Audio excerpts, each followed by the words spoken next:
پاکستان کا دوسرا بڑا طریقہ علاج جو ہے وہ ہومیوپیتھی ہے، اور جس طرح سے آج سلامتی نیوز بھی اس کو کور کر رہا ہے، یہ جو میڈیا کے لوگ کر رہے ہیں تو ہم ان کے شکر گزار ہیں۔ میں سمجھتا ہوں کہ حکومت اگر صحت کے مسائل حل کرنا چاہتی ہے تو وہ ہومیوپیتھک طریقہ علاج کے فروغ پر توجہ دے، ہومیوپیتھک ڈاکٹرز کے مسائل حل کرے تو انشاءاللہ پاکستان سے صحت کے مسائل ختم ہو سکتے ہیں۔ ہم آل پاکستان ہومیوپیتھک میڈیکل الائنس کے پلیٹ فارم سے بھی مسلسل گورنمنٹ سے مطالبہ کر رہے ہیں کہ سرکاری ہومیوپیتھک کالج اور سرکاری ہومیوپیتھک ہسپتال قائم کیے جائیں تاکہ ایک مقابلہ پیدا ہو۔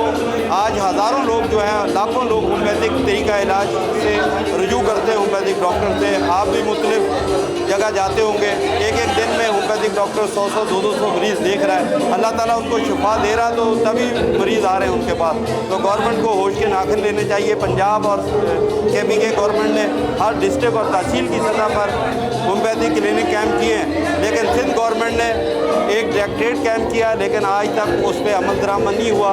37 ہومیوپیتھک ڈسپنسری پائپ لائن میں ہیں، لیکن ہر سال بجٹ نہیں کرتے۔ ہم مطالبہ کرتے ہیں اب بجٹ قریب آئے گا جون جولائی میں، تو اس سال اس پہ بجٹ کیا جائے۔